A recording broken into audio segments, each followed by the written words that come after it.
Hello, everyone, and welcome to EnglishPod. My name is Marco. My name is Catherine, and today we have a very special lesson for you. This is actually the first in a series of lessons about interview skills. That's right. For 10 lessons that you will hear once a week for the next 10 weeks, we're going to take a look at an interview, a job interview, and we're going to take you step by step throughout the whole interview process, as well as teaching you some useful words and phrases that you can use next time you're at a job interview in English. Exactly. So pay attention. Today is the first day we're going to be entering the office, and we're going to learn some things that are important for talking to your future employer or meeting people in an interview. Okay.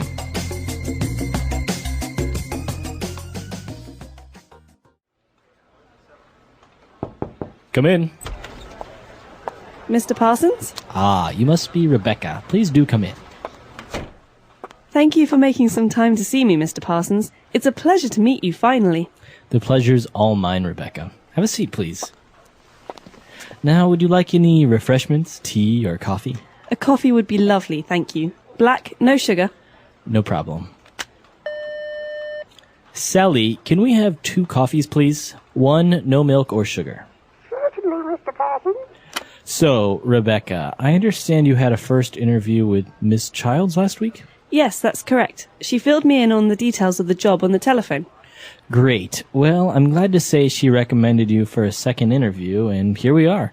Perhaps we can start by discussing your background and resume details a little. Yes, of course. All right, we're back. So now let's take a look at language takeaway. Language takeaway. So one of the first things that you're offered when you go to interview at a company is refreshments. Right. Would you like any refreshments? This sounds complicated, but it's actually a very simple word for beverages or drinks. Right. So that's why he offered her tea or coffee. Right. So refreshments are cola, coffee, tea. But how do you answer this? If I say, would you like any refreshments, Marco?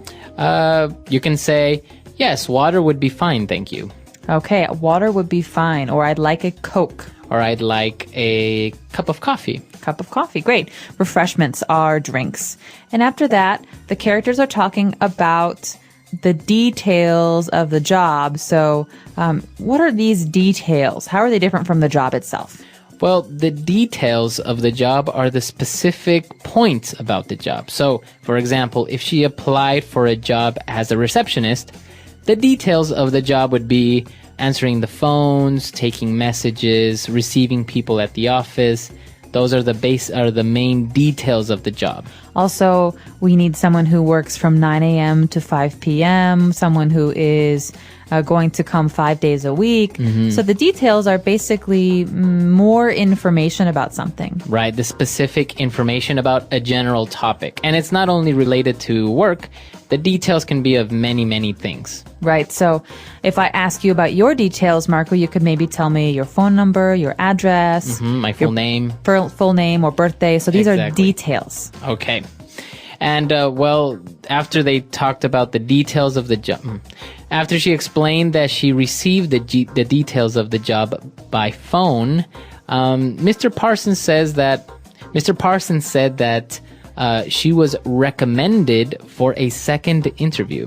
So Rebecca is coming to the office for a second time. She already had one interview, and the woman she talked to the first time recommended her for a second interview. So the verb here is to recommend. Right. And you can recommend a person, an object, a movie, and that's basically you are saying that this is good and that it's worth seeing, it's worth buying, it's worth interviewing. For example, I really like the movie Avatar. Marco, I recommend you see it. Okay, or I can say, Catherine recommended the movie Avatar. Okay, so Catherine liked it, Catherine decided, Catherine suggested or told Marco it would be good. That's right. So to recommend. And then Mr. Parsons said that they're going to start discussing her background. Well, background, think of the word back. That means behind. This usually means a person's history at a job or at many jobs, or even their educational background, information about where they studied. That's right. So the background, maybe a person's background is, as you said, all their history, work, study, many, many different things, even maybe seminars or courses that they assisted. Or even just their personal history. For example, Marco, you speak English like an American. What's your background? Because I know you're not American. Right, I'm from Ecuador. Okay, background. So that means someone's personal history. That's right. And hand in hand with background, we have a piece of paper that usually you send into an employer to apply for a job. This is the famous resume. Resume. So you're right, Marco. Resume is a document. In this case, it is a document that lists your work history, your working background. And it's a very important part of applying for a job. And usually you send your resume before you go for the interview so that the employer can look and see, is this person qualified? How old are they? What's their work history? And, well, very similar to a resume, you may have heard a CV. That's right. A CV is a lot like a resume. It stands for Curriculum C, Vitae V, CV, and it's more detailed. It has more details about a person's academic or study history. Exactly. So a resume, I guess it's very similar to a summary of your work background, whereas a CV will have more details about your education, maybe more details about your work background, what did you do, objectives, etc. Great. So maybe we should listen to today's dialogue one more time. And when we come back, we'll be talking about some of the interesting phrases we heard in today's dialogue.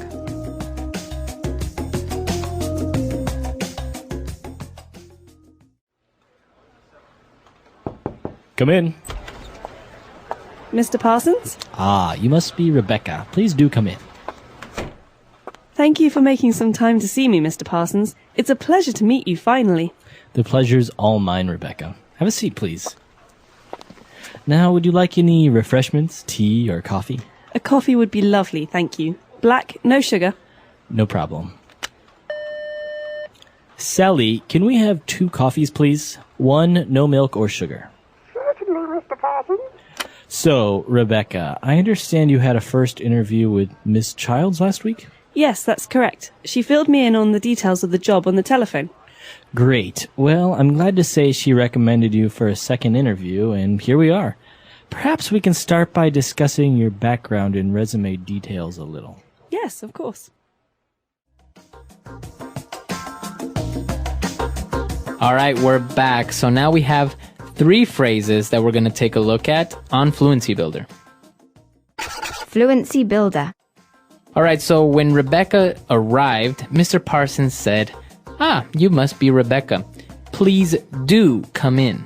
Okay, so you could say, please come in. This means, please come into my office, or come on in. Right. But here, the interesting thing about this is the word do. Right, he's using the verb do, and it may sound wrong. It may sound like it's unnecessary because you do have a phrasal verb there already, come in. So you can just say, please come in. But when he says, please do come in, he is emphasizing on her to come in. That's right. So this is a very polite way to invite someone inside. You can also say, please do have a seat. All right, so you are emphasizing in a very polite way to please sit down.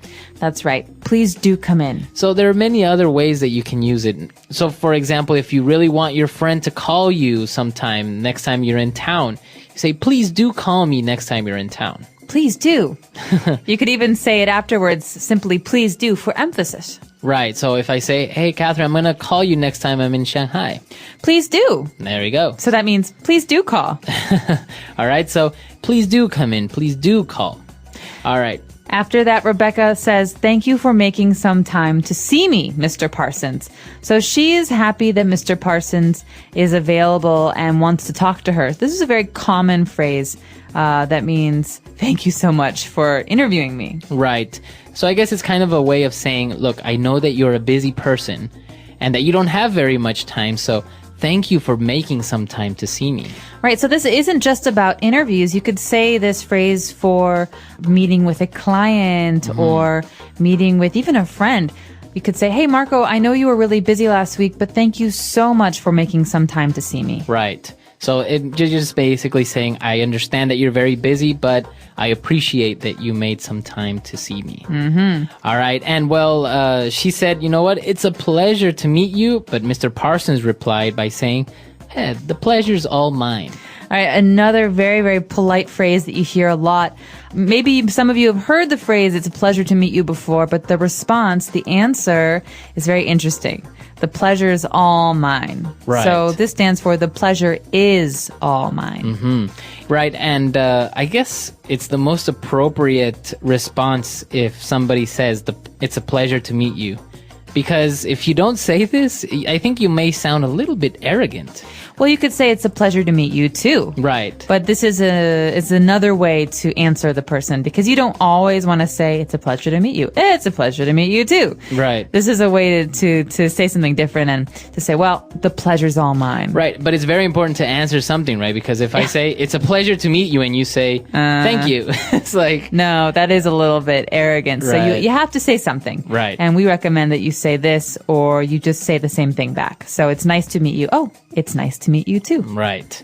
Okay, and our last phrase is actually when they were talking about, again, the details of the job, and she said that Miss Childs filled her in on the details. She said, she filled me in on the details of the job on the telephone. Okay, so this is an interesting verb, to fill in, or in this case, to fill someone in, to fill me in, to fill you in. This basically means to tell someone about something. Right. Or if I know a little bit of information, but not a lot of information about something, this way you're telling me more so I understand it better. Right, I'm giving you all the information. So maybe somebody is talking about a rumor in the office, and you go and you say, hey, fill me in on the gossip.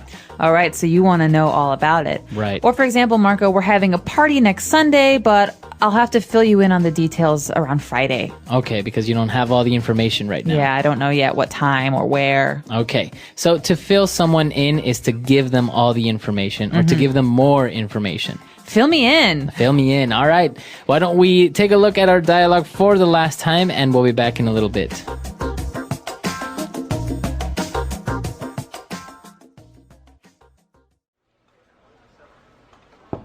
Come in. Mr. Parsons? Ah, you must be Rebecca. Please do come in. Thank you for making some time to see me, Mr. Parsons. It's a pleasure to meet you finally. The pleasure's all mine, Rebecca. Have a seat, please. Now, would you like any refreshments, tea, or coffee? A coffee would be lovely, thank you. Black, no sugar. No problem. Sally, can we have 2 coffees, please? 1, no milk or sugar. Certainly, Mr. Parsons. So, Rebecca, I understand you had a first interview with Miss Childs last week? Yes, that's correct. She filled me in on the details of the job on the telephone. Great. Well, I'm glad to say she recommended you for a second interview, and here we are. Perhaps we can start by discussing your background and resume details a little. Yes, of course.